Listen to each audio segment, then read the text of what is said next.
Good afternoon and welcome to the remainder of the afternoon session. Before we start, I ask you to turn off your cell phones and anything else that might ring, sing, play your favorite piece of music, etc. It's especially important for this session for reasons you will soon understand. So, we begin with the Hermann Heine Goldstein lecture. Goldstein was among the developers of the ENIAC computer, the first electronic digital computer at the University of Pennsylvania. After retiring, he was executive director of the Philosophical Society. When you attend the business meeting or visit the museum, if you glance left as you get up the stairs, you will see his portrait. I believe there's also a sketch in the room behind me. We are pleased to have with us this afternoon Madeline Goldstein Simon and Mark Simon. They're up in the balcony. I promise to look for your questions at the end. Hermann Goldstein's daughter and son-in-law, welcome and thank you for joining us.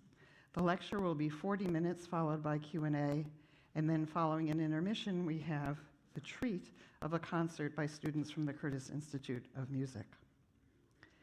It's now my very great pleasure to introduce Irwin Jacobs, founding chairman and CEO emeritus of Qualcomm. Prior to co-founding Qualcomm, a company whose products have changed the lives of everyone on this planet, just about, Jacobs served on the faculties of MIT and then UC San Diego, co-authored a leading textbook, Principles of Communication Engineering, and co-founded Linkabit Corporation, which developed satellite encryption devices and which became the source of dozens of San Diego communications companies. Jacobs and Qualcomm's many advances, if I talked about all his advances and honors, he would have no time to talk. Many advances in communication technologies include the development of the Code Division Multiple Access Wireless Technology Standard, which you may not think you know, but you do. It's called CDMA, and it's what your cell phone uses, unless your cell phone's 4G, a technology for which Qualcomm is also a leader. The company is also one of the largest suppliers of semiconductors for wireless products. In short, Irwin Jacobs, directly or indirectly, is the man behind the way the phone you just remembered to turn off, right, works, and much else we depend on for communicating with friends, family, and colleagues around the world. Jacobs received his bachelor's degree from Cornell University and his master's and PhD degrees from the Massachusetts Institute of Technology. A person who values elegant solutions and information theory, Jacobs served as chair of the National Academy of Engineering from 2008 to 2012 and is chair emeritus of the Salk Institute for Biological Studies. The many other boards around the world on which he has served include the International Advisory Board for the Technion Israel Institute of Technology, the Advisory Board for the School of Economics and Management at Tsinghua University in Beijing, and the Cornell New York City Tech Steering Committee. Jacobs is a member of the National Academy of Engineering and a fellow of the IEEE. His many awards include the National Medal of Technology, the IEEE Alexander Graham Bell Medal, and the IEEE Medal of Honor. Jacobs was elected a member of the American Philosophical Society in 2013. He will speak to us this afternoon about the magic inside your cell phone and its broader societal impact. Irwin.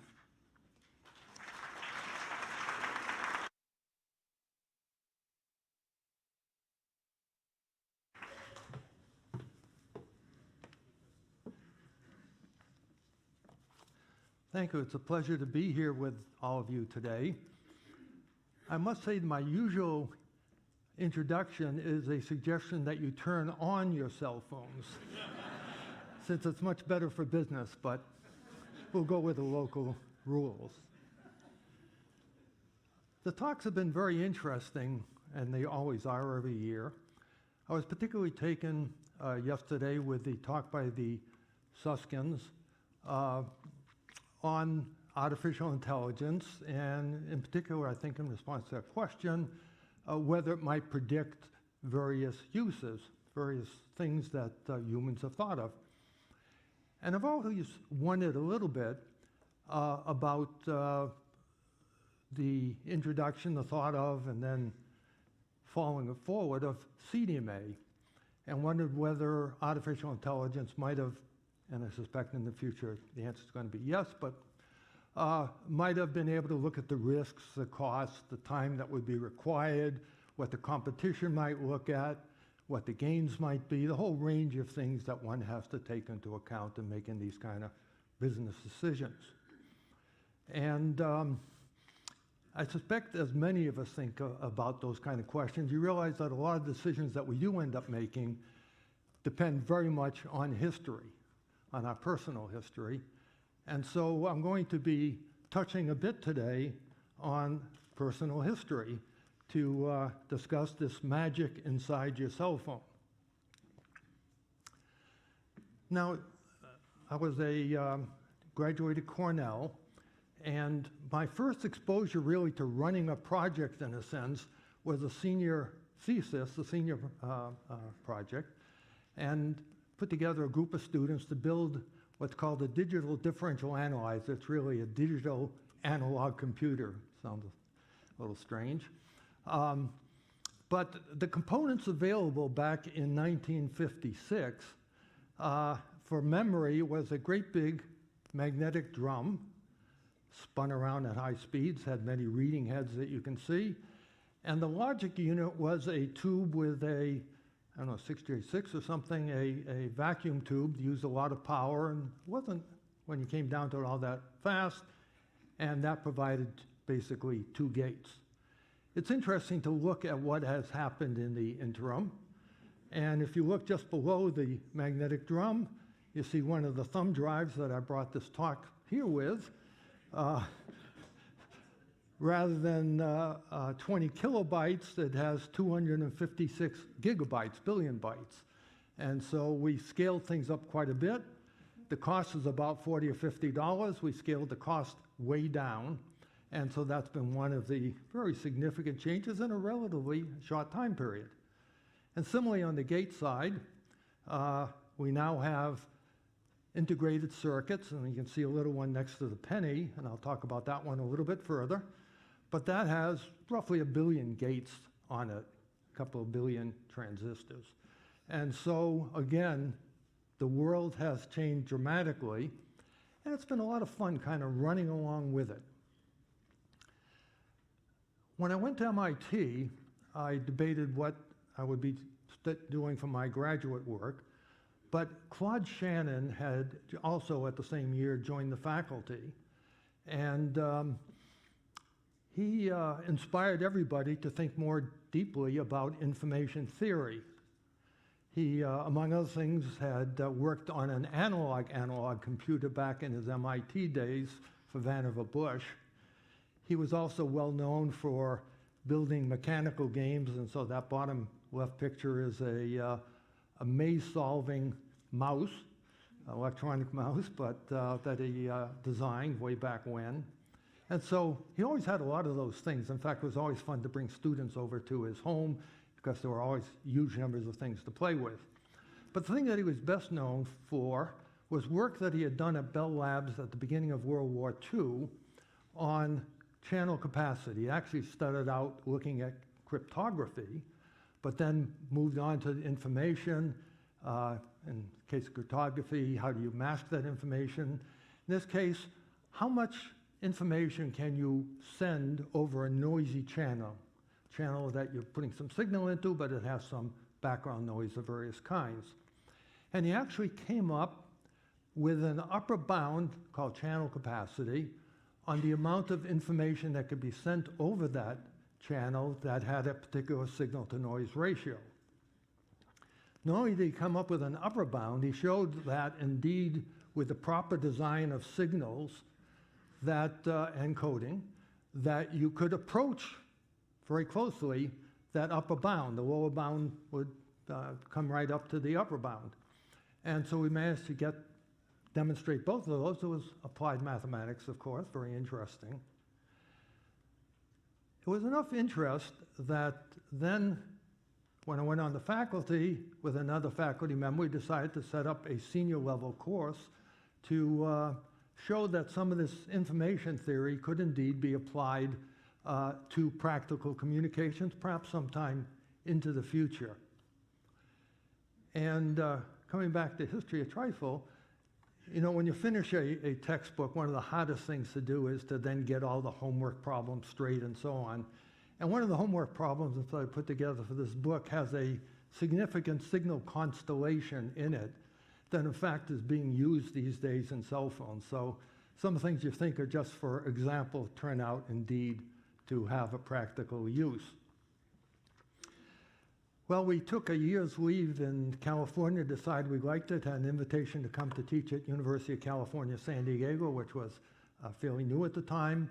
And so out we moved the family to San Diego.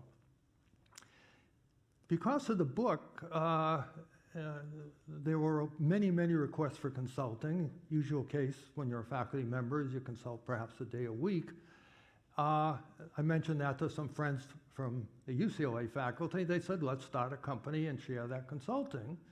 And so we started a company called Linkabit. Everybody used to laugh when they heard that name, but it was memorable in any case. It began to grow and went out of consulting. We began to think about developing products, et cetera. I decided I better take a year's leave and get things better organized. I did that and found that was so much fun that I ended up becoming a dropout from the university, which I rationalized a bit by saying, well, I've been teaching theory for many years. Everybody discounts the fact that theory will ever be useful in the real world. Here's a chance to demonstrate that that is indeed the case. Well, there were a number of interesting products. I obviously won't go through all of these, but some of them did have pertinence to what I've been doing since, into the CDMA and the cell phones.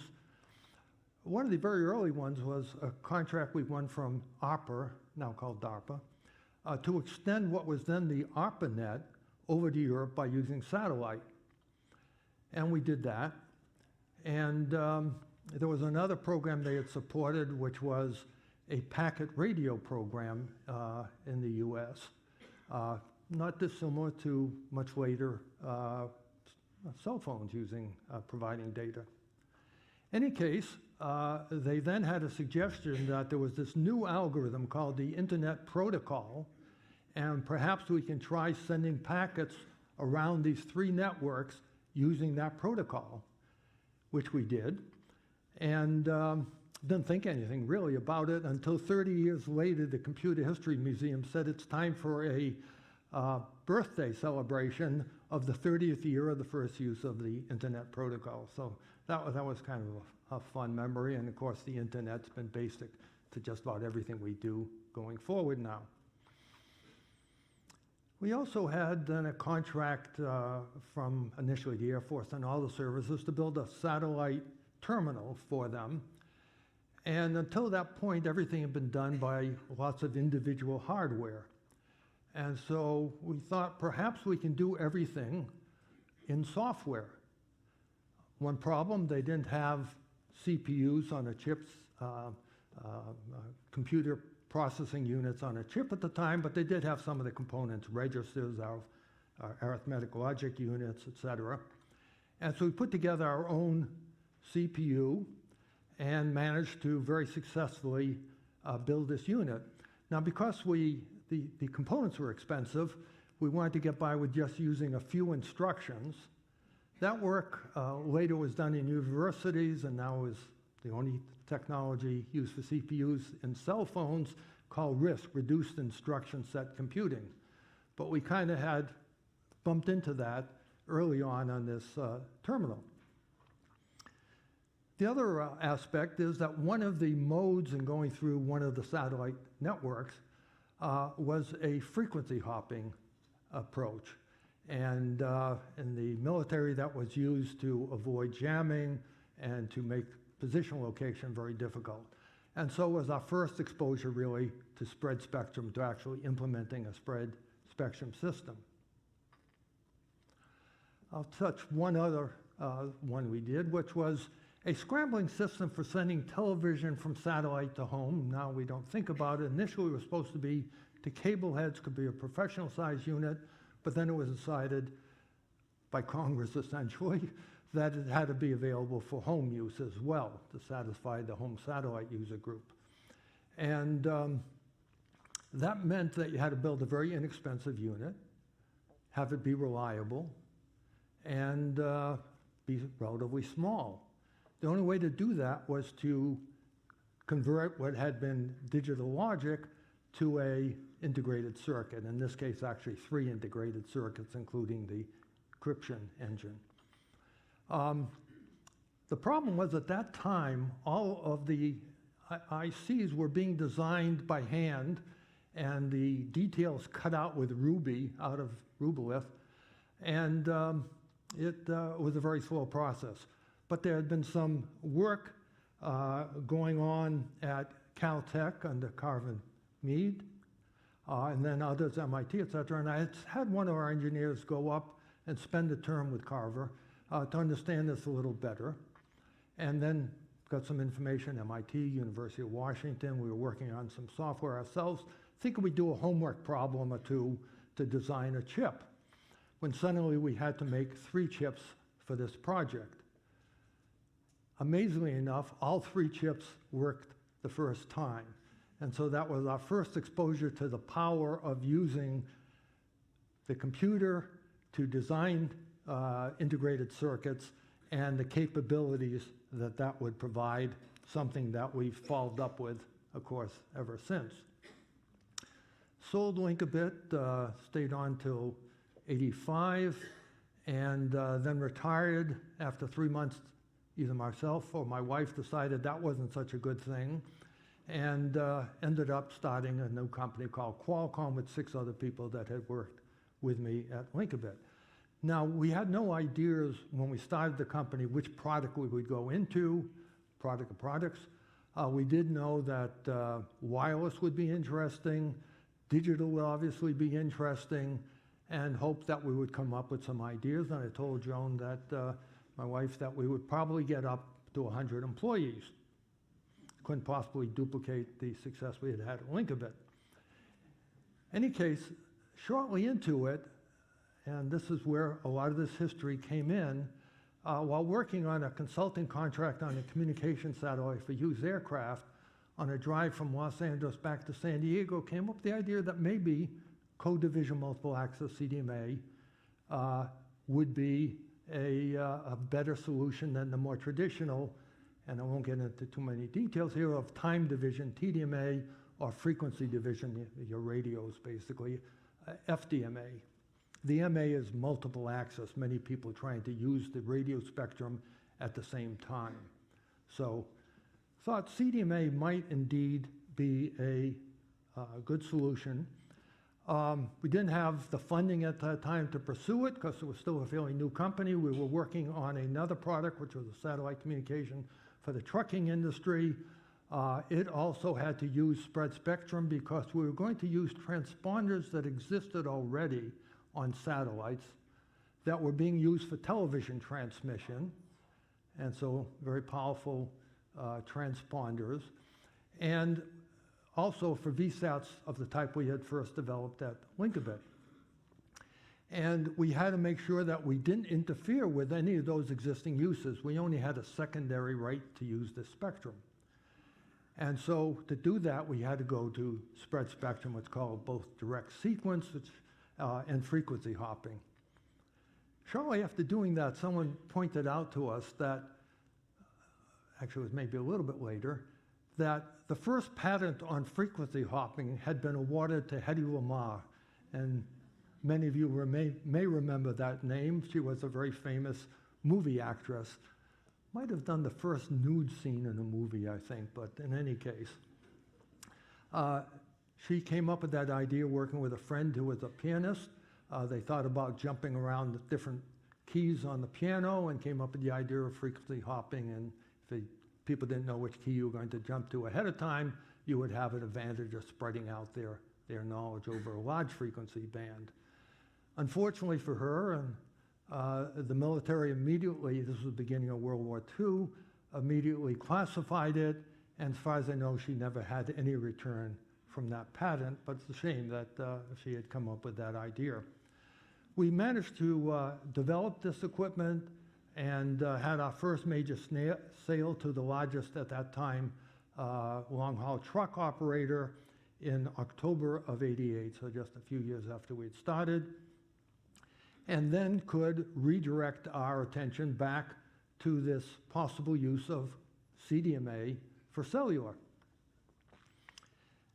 There were a few problems. First of all, cellular had started with a first generation, which was analog, FM radio, and there were predictions that it really wouldn't grow because the original phones were huge, you need a car trunk or a strong arm to carry them around, and everything was expensive. And so, for example, AT&T, whose Bell Labs had invented the idea of cell phones, never went into the business at that time because they had been told that there might be 1 million subscribers by the year 2000. It was an interesting business. That turned out to be off by a few orders of magnitude. Any case, by this 89 period, the industry began to realize that indeed there were going to be significant numbers of subscribers, that they better switch from analog to digital, both to get more subscribers, a higher capacity, in a given amount of radio spectrum per antenna that was being used.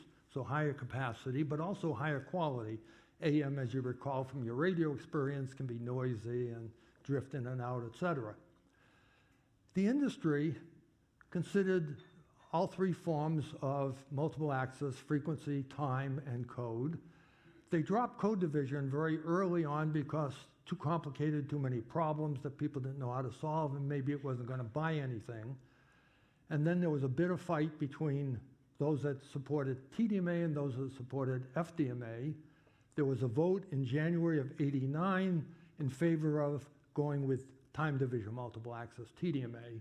And so the industry, as of January of '89, began to run ahead, working on standardizing and then developing and fielding TDMA-based cellular systems. Well, we had started in November. By early spring, we had enough confidence in what we were doing. We had solved the that we thought we had solved the problems with CDMA, and that we ought to tell the industry about it. So we had a presentation to the industry. I thought when I gave the presentation, somebody was going to raise their hand and said, "There's a problem you missed." Nobody did that. But of course, when you show view graphs at the time, nobody's going to believe it very much in any case. So we had to go ahead and very rapidly develop some hardware so we could demonstrate that the problem had been solved and that we could get very significant capacity gains. I'll come back to that. So there's a picture there of our first the base station, but our mobile telephone, which took a van to drive it around. After a hiccup that almost sunk the company at the very beginning because of a problem with a GPS satellite, we did have a very successful demonstration.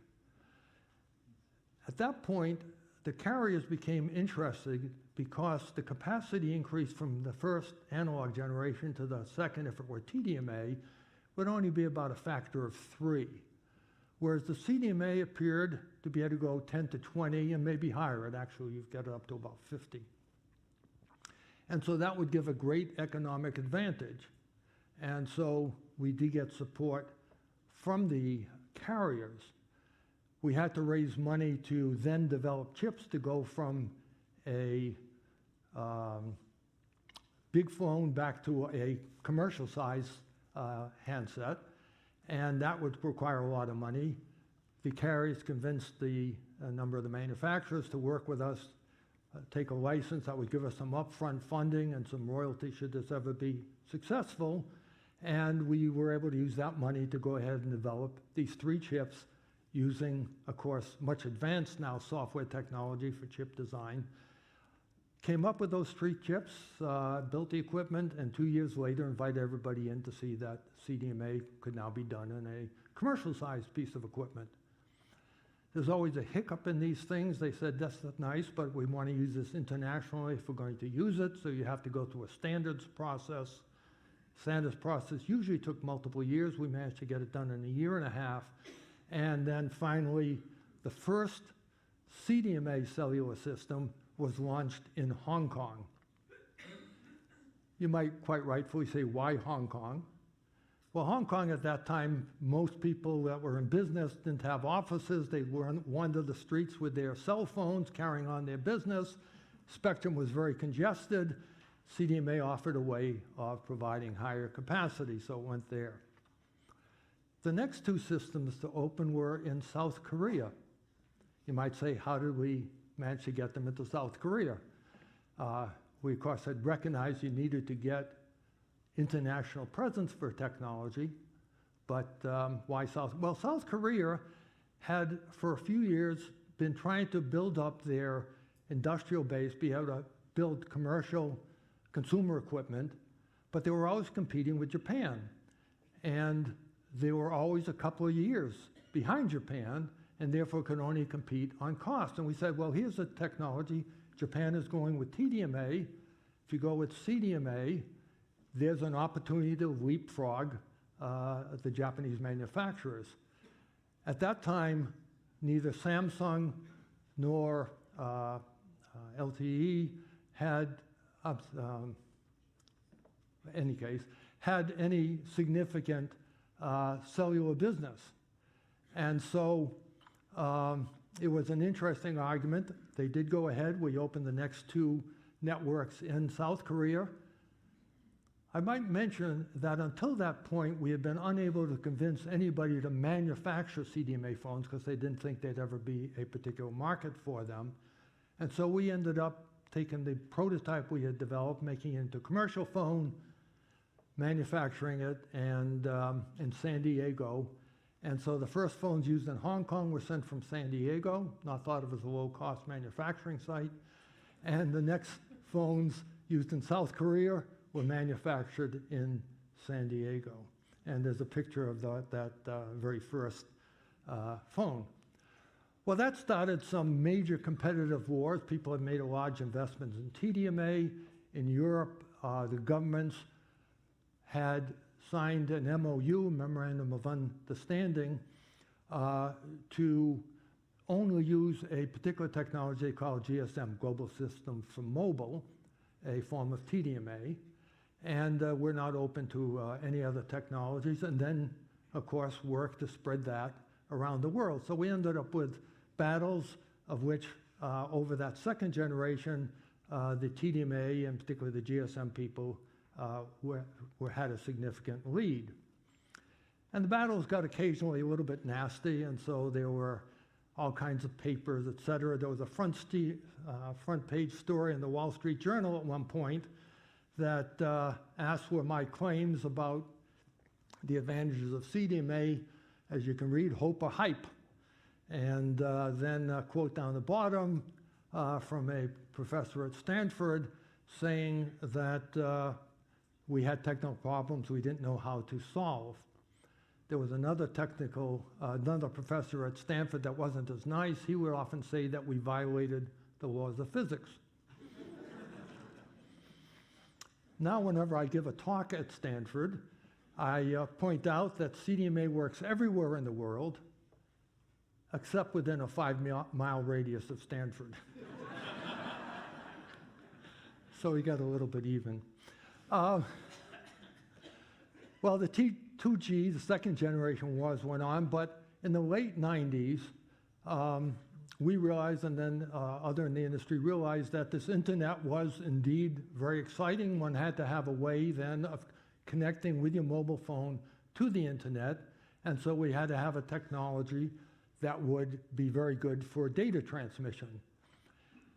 Turns out that after everyone else looked around, everybody agreed that CDMA was the technology to go forward with for the third generation. So all of the third generation technology of CDMA, the wars, thank God, came to an end, could focus on the technology. And more recently, as was briefly mentioned, there's a fourth generation now that uses a frequency division sense, offset frequency division multiple access technology that's coming into more and more use. It often goes by the LTE name.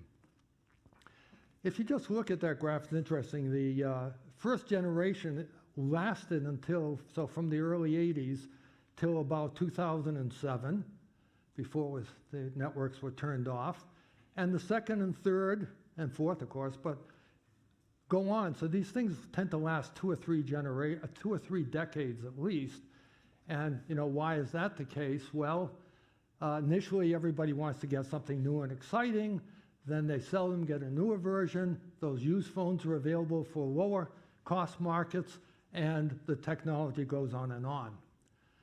From a technology point of view, when you build the phone in this later period, it has to do all of the existing technologies and recognize the network where it's located so that it does the right communication job. So it does make things a bit more complicated, but luckily we've been able to carry that off. Now, about the same time the first generation was being turned off, Steve Jobs introduced the iPhone, about 2007. One of the problems until then had been the user interface. Early on, I would talk with people about the fact that the cell phone is going to be able to do not just voice, but all kinds of other interesting things. For example, would say that we'll be putting a camera on the phone. Of course, the answer is, why would I ever want a camera on my phone? Or we can provide these other capabilities, and they'd say, look, I have enough trouble trying to figure out all the uses of my voice possibilities. Why would I want to complicate life with all these other things?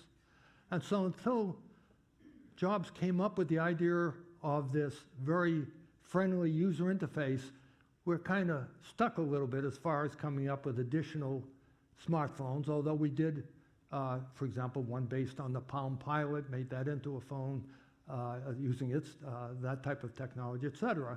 But this really was the breakthrough. Now, how does one do all of these things? How do you go ahead and provide all the communication capability, computing, position, et cetera? Well, of course, as I say here, the magic is realized through Moore's law. And interestingly, as I was thumbing around on the tables for sale outside here in the front room, there's a book called Understanding Moore's Law, 4 decades of innovation. This ended in about 2005. And in fact, it has in it the original manuscript that Gordon Moore had done. And the very last page is his graph of how things might move ahead. And it's, for those of you that are familiar, logarithm, log linear plot. And he was showing that a doubling of the number of transistors on a given area on an integrated circuit would go up a doubling every year. In fact, it's been more like every,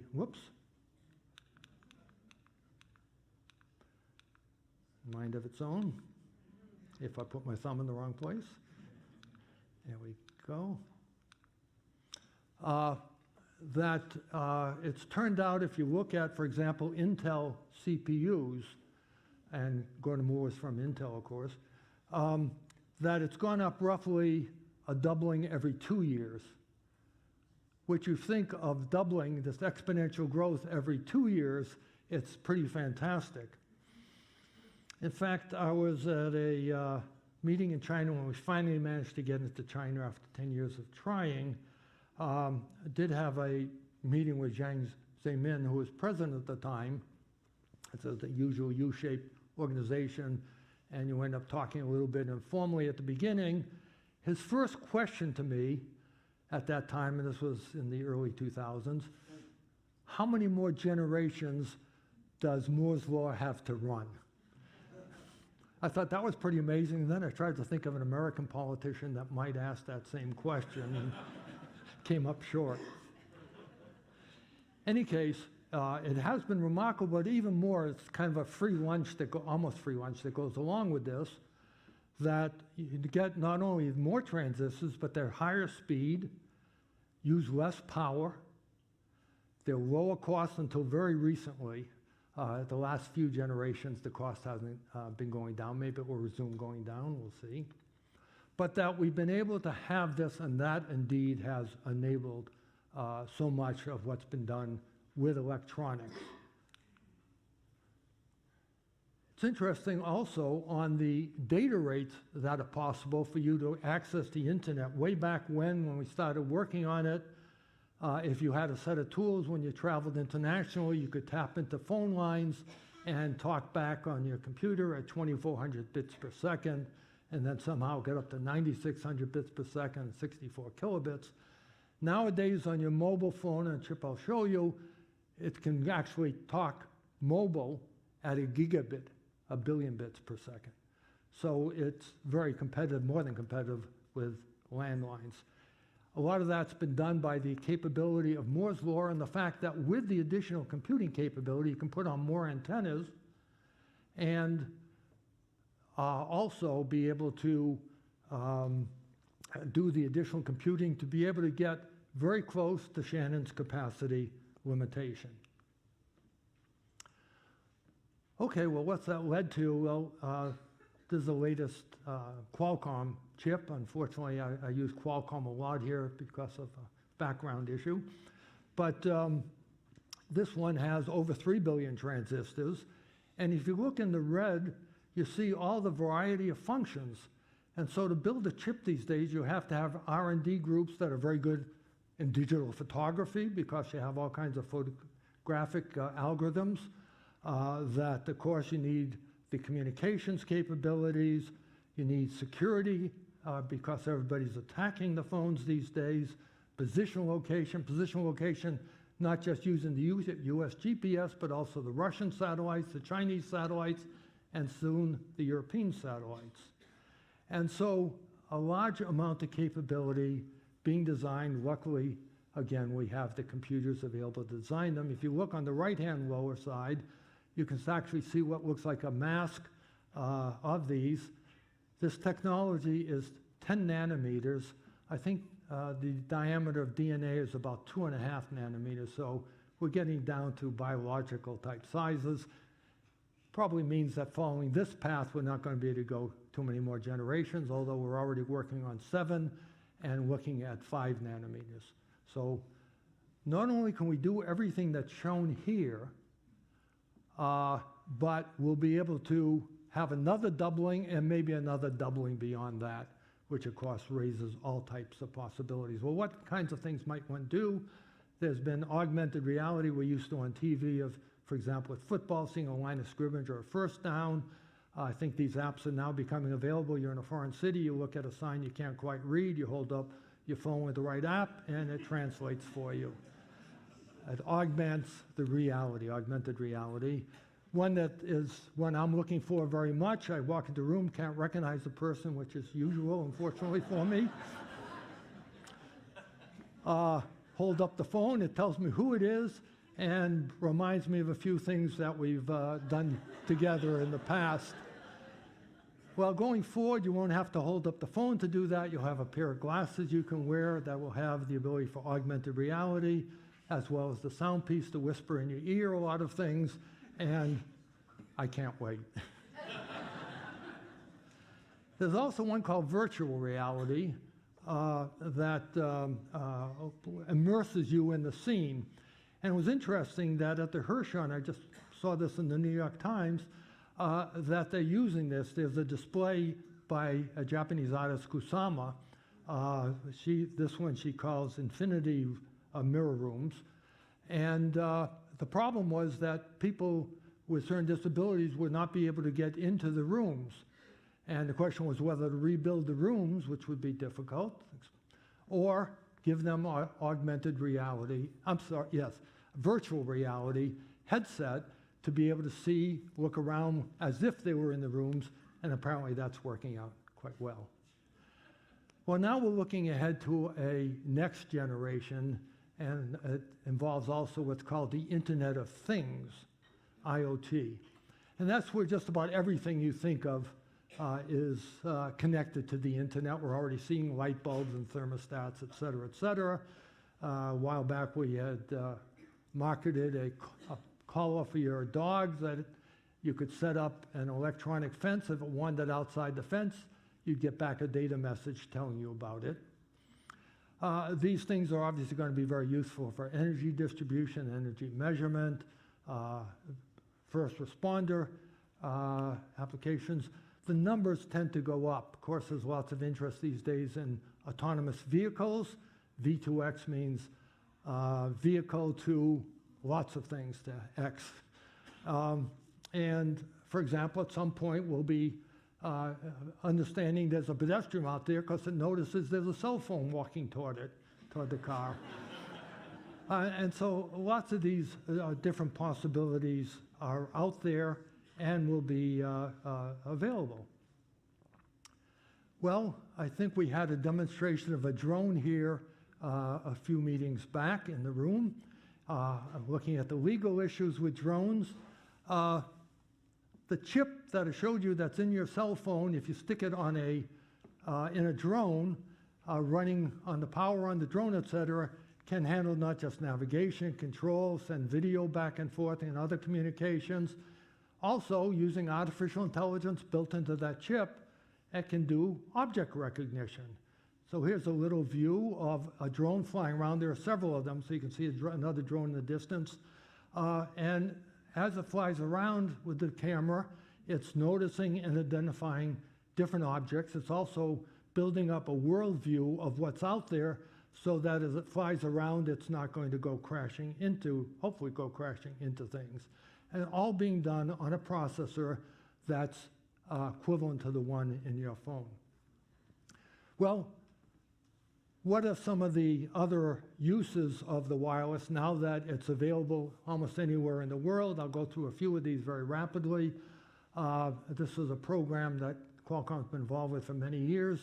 One of the early ones was Microfinance, providing a box with a cell phone, an agreement with an operator, an antenna, a battery, marketing information. Women would buy these, have the right to go out and use them, keep half the payment, and build up a business providing cell phone service. That fell apart because soon everybody began buying their own cell phone. So women, it's quite interesting, who got this feeling of entrepreneurship, then began to look for the various apps. We were working with Grameen Foundation, among others, and they were coming up with some suggestions. And so apps that would allow you to do banking, that would allow you to advertise jobs, et cetera, and so these women have continued very successfully with the business. There are other apps that would handle and support people farming, or in this case, fishermen, not only warn you about weather conditions, but also which fish are biting where, but most importantly, which port for your fish that you've caught should you go back to, and which market is paying the largest amount of money for those fish. So it eliminates the Minuteman. Of course, rural clinics using various types of telemedicine. An interesting one is ultrasound device, a very portable one that's been now used starting in Morocco. By the way, we look for partners and then for these things to become commercial. Working with pregnant women, you can very quickly then get a response back from a remote point to whether there's a problem or no problem. One of the interesting outcomes of this was that women that had this examination decided that rather than giving birth at home, many of them, they would go actually to the clinic, which I think probably has another significant health payoff. Dermatology is an obvious one. One can take photographs of a blemish or a skin problem, have that sent off, analyzed, and some guidance given back. That program started in Egypt. And we talked about drones, and of course, again, with artificial intelligence, you can have them fly pre-programmed courses over fields, use different radiation, ultraviolet, infrared, optical, to analyze drought conditions, analyze insects problems, and bring that information, send that information back so the farmers can deal only with the parts of the field that need that service and not have to just do a brute force approach. Very quickly, back in 2000, I was on a digital divide tour with President Clinton. I think we both looked younger at that point. And we were demonstrating that with what was then an experimental system we had developed for showing an connection to the internet. We were at a small company that was in the environmental equipment business, that they'd be able to connect with their customers, with their suppliers, do their marketing, et cetera, if they had this capability. And so it turned out to be of considerable interest. The governor at that time was Governor Hunt, said, okay, it's one thing to come and show something that's experimental. Will you come back and do something more permanent? And so a few years later, with the smartphones that were available at that time, we provided smartphones to students in 4 different high schools. Went back at the end of the first year. You always know that anytime you do a education experiment, that there's going to be some improvement just because the kids like being experimented on. But in this case, there was one teacher had a class with phones and a class without phones. Class with the phones, 100% of the kids passed their Algebra 1 state exam. Without, only 2/3 passed. And what's happening here? And so in talking with the students, it turned out that 2 things were very important. That the capability to access the internet was available 24/7, that they'd always have that available. And peer-to-peer was critical. A student would go home, have a homework problem, can't solve it, parent can't help. Rather than wait until the next day, go on the web, go on the internet, and get information from other students. And other students that came up with a bright idea would send those around. So these kind of things, of course, we're all quite familiar with what's now moving ahead, and it indeed is quite exciting. Finally, what's inside your phone also has a large number of sensors. I'm not going to go through them. We know that, for example, you have fingerprint detectors, so you can prove you are who you say you are, temperature, altitude, a whole gyroscope, all kinds of different capabilities that are sensors in the phone that talk to the chip. Some of them are available even when the phone seems to be off, so that if you speak something, the phone will respond at that point. And so we've been supporting different people in different ways. There's one that's looking at neuroscience approaches, a sensor that reads EEG, and sends it to the phone. But the interesting aspect is you can use the phone to generate stimuli, and use those stimuli, measure the response of the brain. The patient doesn't have to do anything other than keep their eyes open, and you get the information that you want. So one of the early uses of this is for early prediction of migraine headaches, where they flash a number of pictures, and from the information getting, apparently can do a reasonable probability of predicting the onset of migraine a number of hours in advance. Finally, I'll just finish up. One of the interests, of course, is to continue to stimulate more and more sensors. That Qualcomm a few years ago set up an XPRIZE named after, and I suspect many in the audience may remember Star Trek, the Star Trek tricorder, which could diagnose a number of diseases, a little portable unit. Okay, can we do that? Can we come up with enough sensors to make use? The first prize and the second prize were just awarded. The first prize user actually used artificial intelligence and a lot of information. I think among the group was 2 brothers, one of whom was an emergency room doctor, the other was an engineer. In any case, they came up with a number of sensors, learning program that did end up doing a reasonable job on diagnosis, and those efforts are continued to be supported. I think then the possibilities in telemedicine, et cetera, using this magic inside the cell phone, all these sensors, some outside, some you may swallow, some artificial intelligence, all of this is going to continue to have a huge payoff. Thank you very much.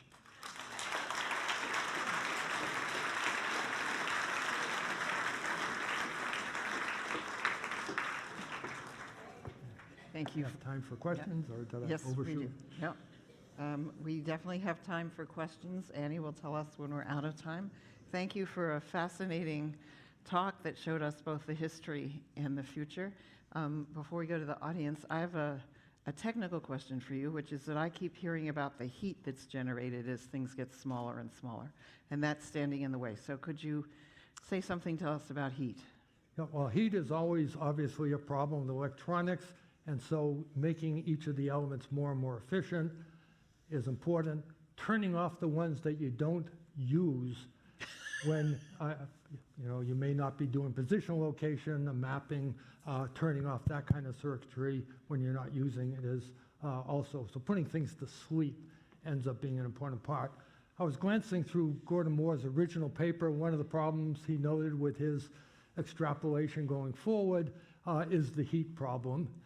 Those problems will remain with us, and we're just very careful about trying to duct the heat out of the units. Okay, thank you. So I have a request of all people who want to ask questions, which is after you figured out your question, try to remember your name, and then say your name first and your question second.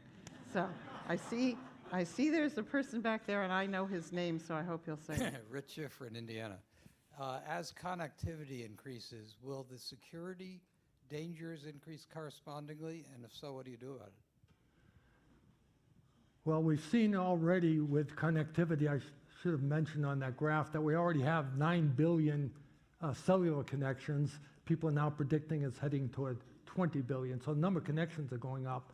But it depends what's connected, and of course, there are a lot of very valuable things connected to the net.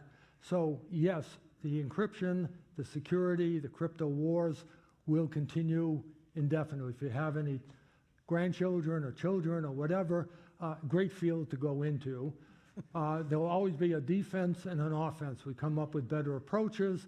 Somebody figures out another way to beat them. Many of those ways of course, defeating a system is using social engineering. You send a message that looks real, asking somebody to click back, and they click back, they're sent to a fake site, which puts a program on your phone or on your computer, and you've got a problem.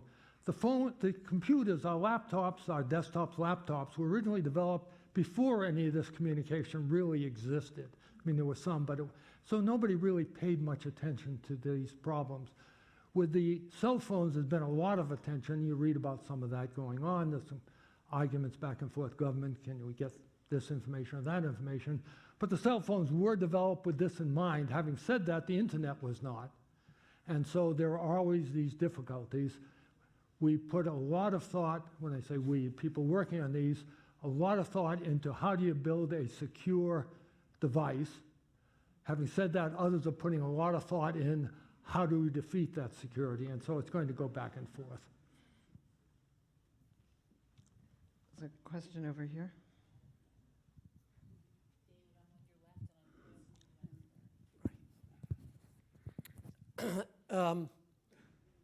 David Tatel, Washington, D.C. In that 40-minute fascinating talk, you mentioned the word patent only once. And I'm very curious to know, I mean, we read all the time about these battles, huge battles between Apple and Samsung and everybody else over patents in the cell phone industry. And I'm wondering whether you have any observations about the role of the patent system and whether it's been productive in terms of the development of cell phones, or whether there are improvements we could think of. How has it played a role in all of this? Right. On patents, you can, yes, if you're a company that has large numbers of patents, you believe in providing protection. Of course, there is protection in the Constitution. If you're not more of a newcomer, or you want to weaken the protection of those patents. First of all, I think that new inventors in whatever field, a company like Qualcomm that started very small, that patents have provided a huge advantage in being able to then get the dollars for the research development and some ongoing supply. So without that, I think innovation would be greatly damaged. I think there have been some problems with the patent system in that a lot of patents have been granted for things that should not, that were too obvious. And so there has been a tightening of the patent system which is ongoing. Hopefully the administration will continue to allow it to use the funds it's earning. Continue to improve that to better train the patent examiners, et cetera. And the Supreme Court has had a few rulings that I think have been quite productive on being able to control when patents, for example, when can you use those to keep equipment from being marketed. And so a set of conditions that would need to be observed there. And so I think there'll continue to be this strain, stress, warfare, back and forth, but I think it's very, very important to have a strong patent position because there are lots of new things coming out, lots of new inventions that that strength of those patents makes a huge financial difference.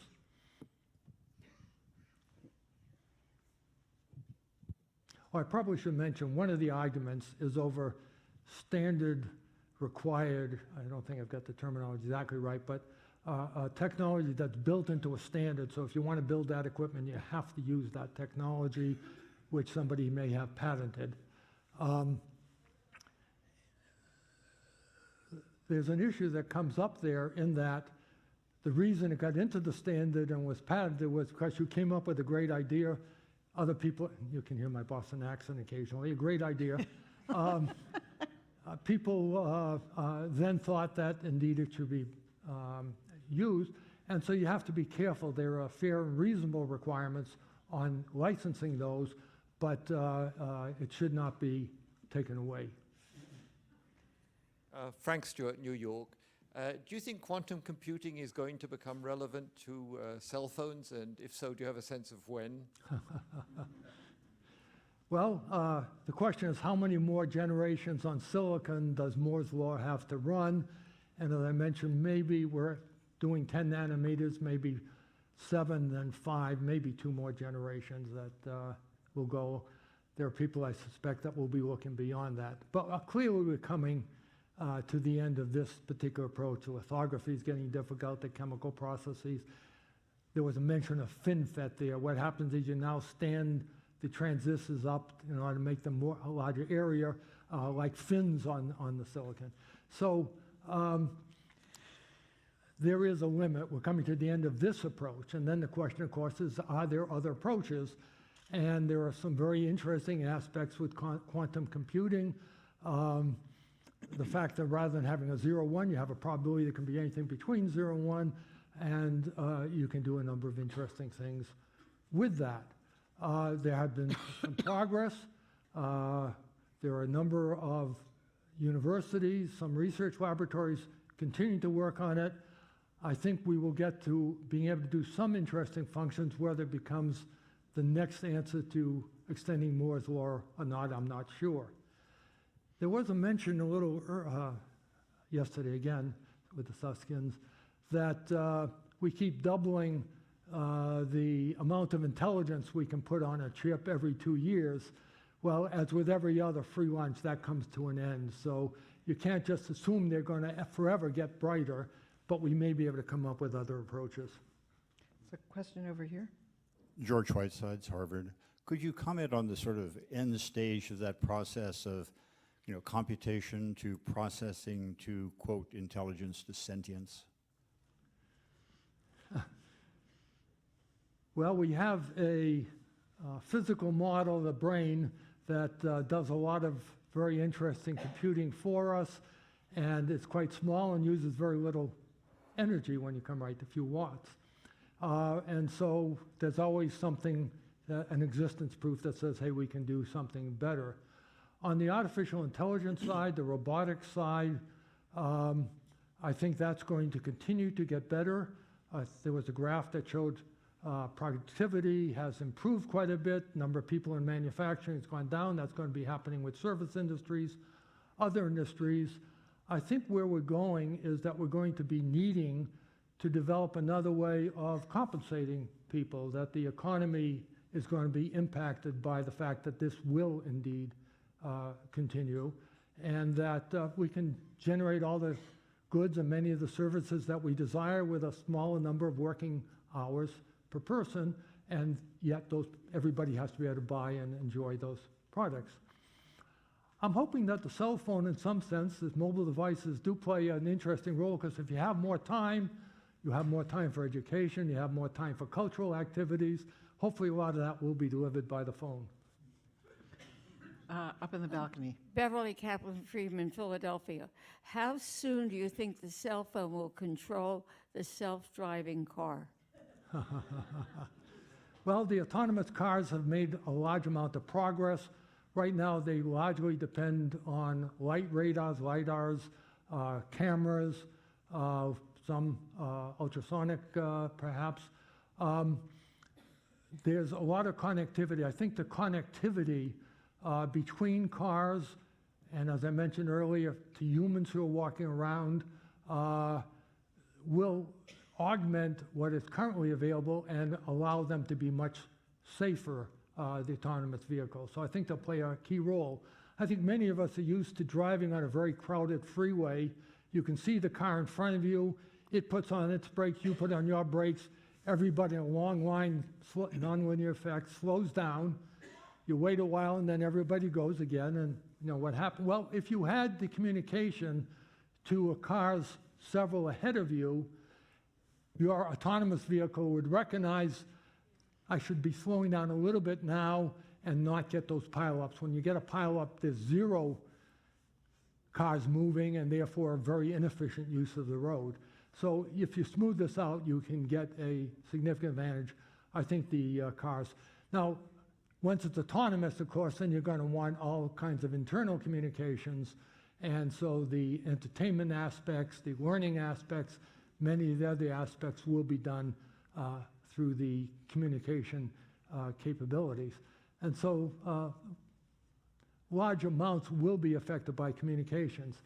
Now, just one last note. There's this question of when would we feel comfortable getting in an autonomous car and letting it drive us, and we go about our business and don't pay attention to what's happening on the road.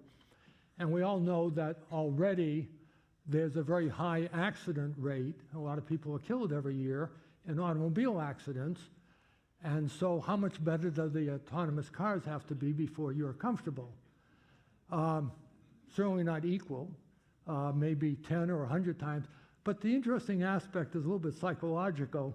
You know there are all those other bad drivers out there. You're a much better driver, so can you trust the autonomous vehicle compared to your own driving?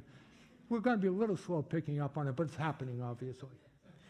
So just before we pause, I was very interested in your story of Stanford faculty telling you what you were doing was impossible, because in my field of artificial intelligence, the first person to think about neural networks was told by a pair of MIT professors that also was impossible. One of the things I try to teach my students is that they should persist with the impossible if they're convinced they can do it. So thank you for convincing us and for all you've done. Thank you, Al. Thank you. It's terrific.